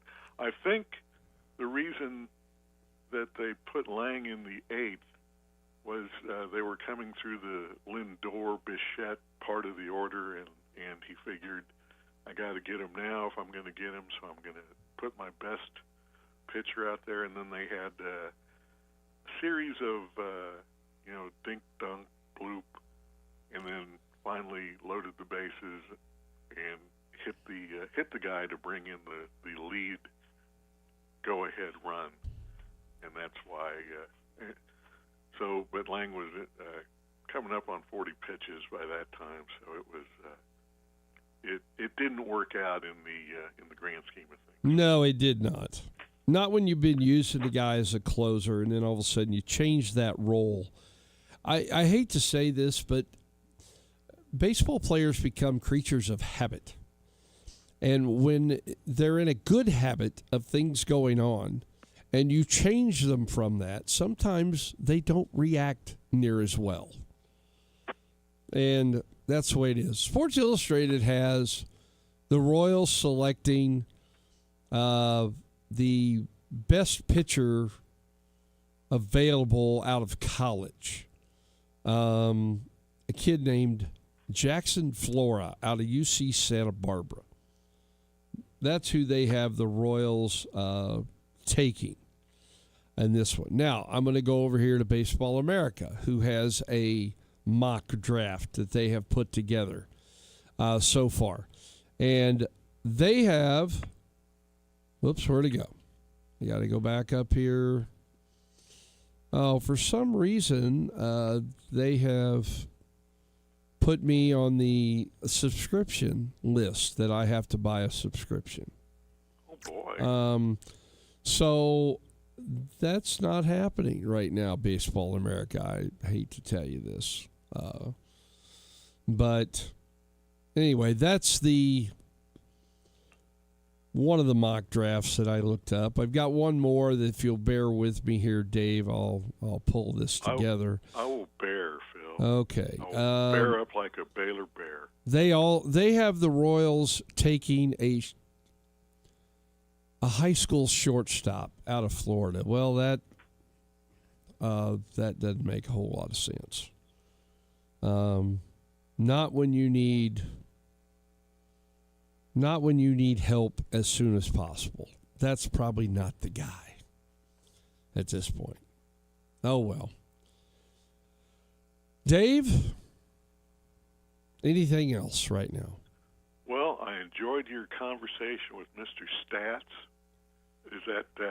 Is he related to the former Cubs announcer, Dwayne No. Stats? Nope, he is not. Is it spelled STATS, like short for statistics? I think so. Well, that'll be easy to remember. There you go. All right. All right. Well, thanks for filling me in on the 2050-80. I'll find out more next week for you. How's that? That'll be great, Phil. I'll be listening with my ears will be perked up. Sounds good. Dave, as always, All right. a pleasure. Thank you very much. Have a great day. See ya. All right. We'll take our final break. James will rejoin me. We'll wrap it up after this timeout.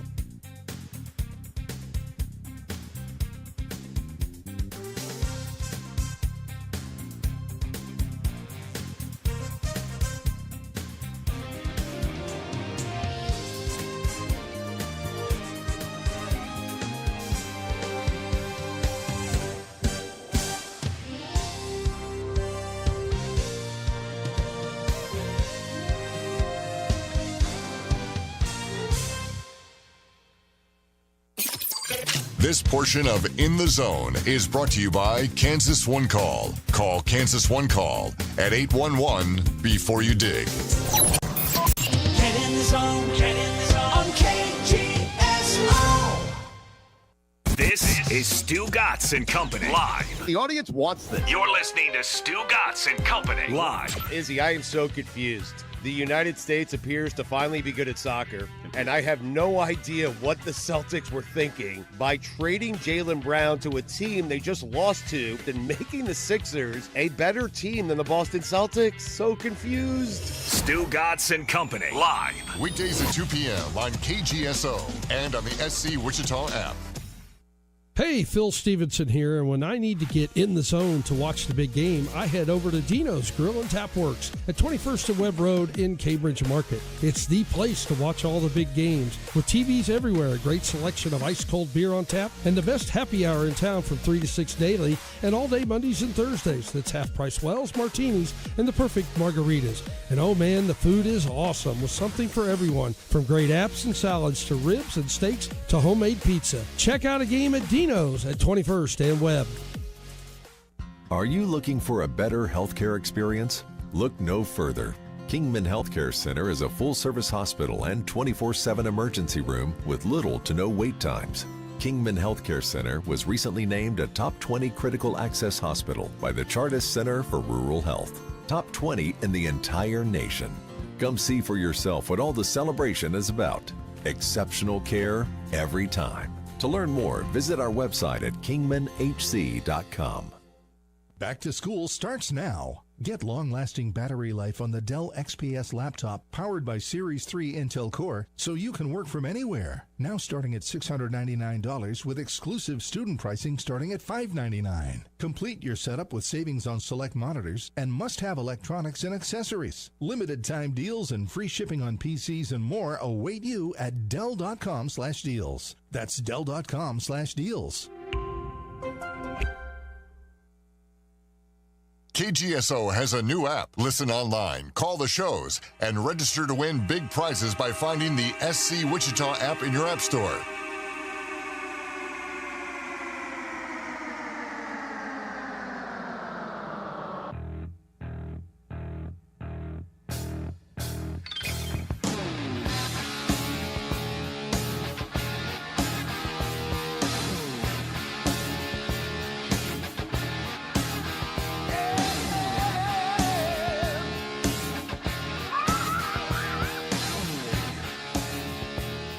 We're back. It's a little Van Halen and Running with the Devil. James is back in his comfortable seat to talk sports. Draft is coming up for Major League Baseball Saturday and Sunday. We've looked at some mock drafts. One of them has the Royals with the 6th pick picking a college pitcher. The quote best college pitcher in the draft, kid out of Santa Barbara.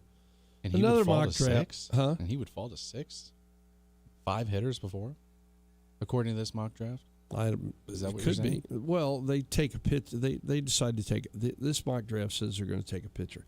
Another one has them taking a high school shortstop. They're different mock drafts, right? Different places, yeah.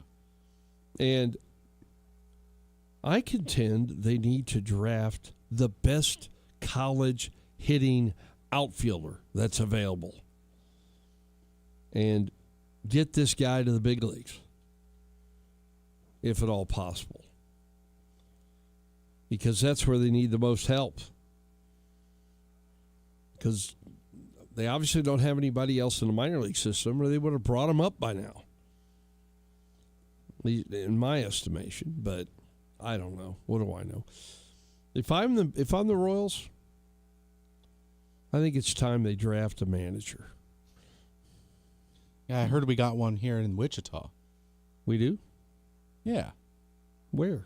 He's sitting right next to me. Oh. I'm too old. I don't want to go manage the Royals. If the Royals called you, Phil, and said, we want you to be our manager, you're not telling them no. I would have, my first question would be, do I have to manage with the book? And if they said, yes, you have to manage with the book, and I would say, no, thank you. Because managing is not by the book, Managing is about understanding your players and the feel for the game and everything that goes with it. And you make mistakes. Those things happen. When you manage by the book, well, the book failed me. Anyway, I don't like it. Well, are they in that mock draft that you're seeing? Who was the name? The college pitcher? Yeah, it's a guy out of Santa Barbara.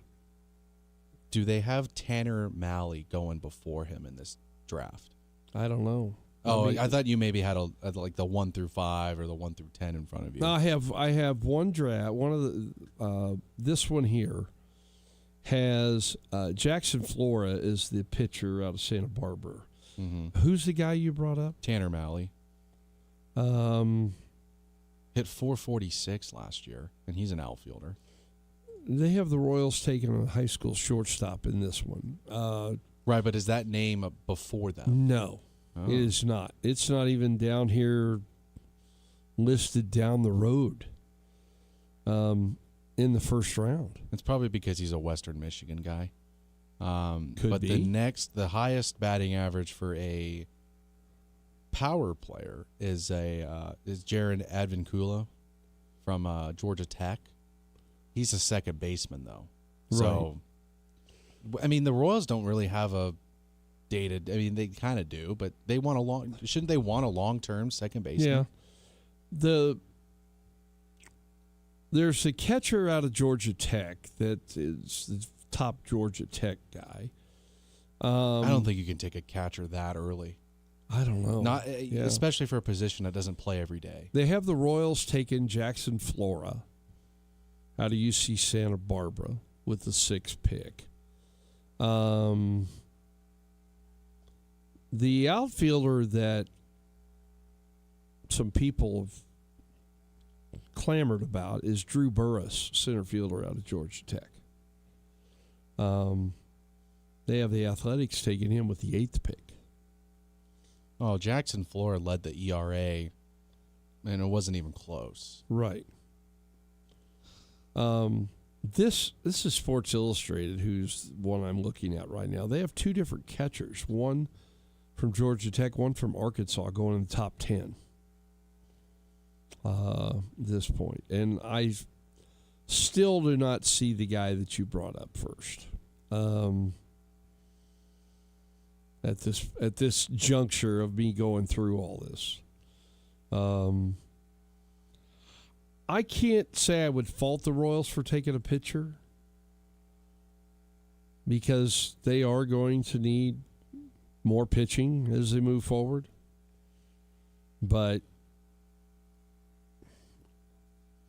I don't, pitching hasn't been the problem in the past. Now, it is this year because of injuries. But they need outfield hitting. That's the biggest one to me. The Royals also have a 2nd pick in the first round in this draft, and they take another pitcher out of high school. So there's a guy that's 3-4 years down the road, probably. We had this discussion in the car yesterday.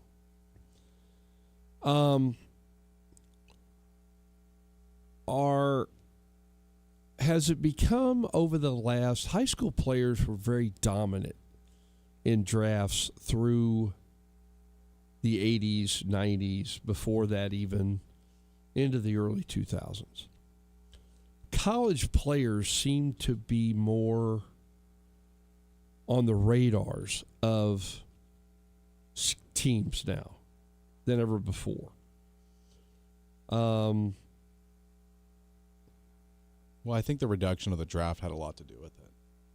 That's what I'm kind of thinking too.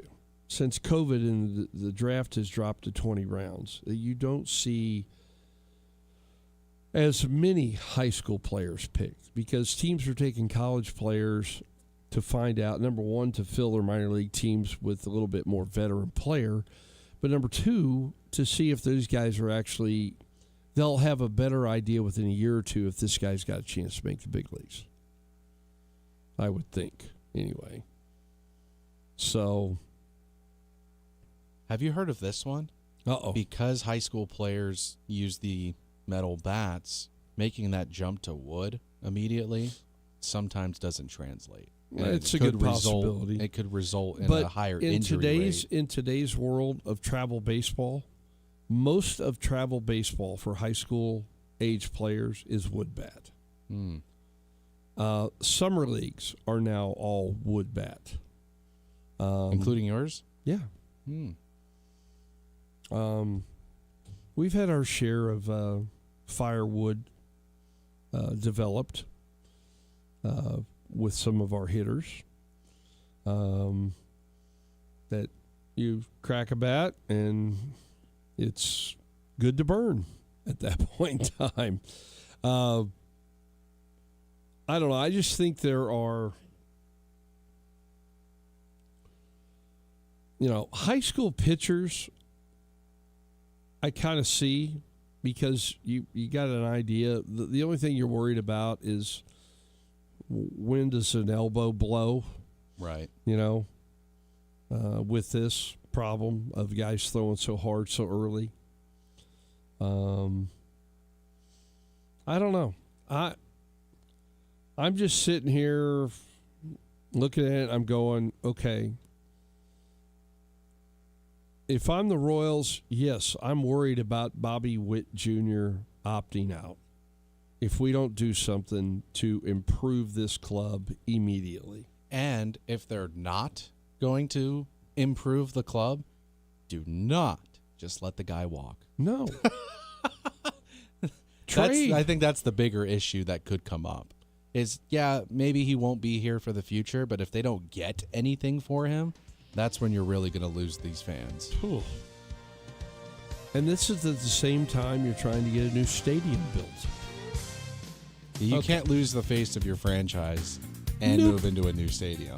That's just, who are you going to put up there? Salvi? Stop it. Final thoughts, James. Well, we're going to go to the one World Cup game today. 2.5? Give me the under. Uh-oh. It'll be 2-0. Okay. France?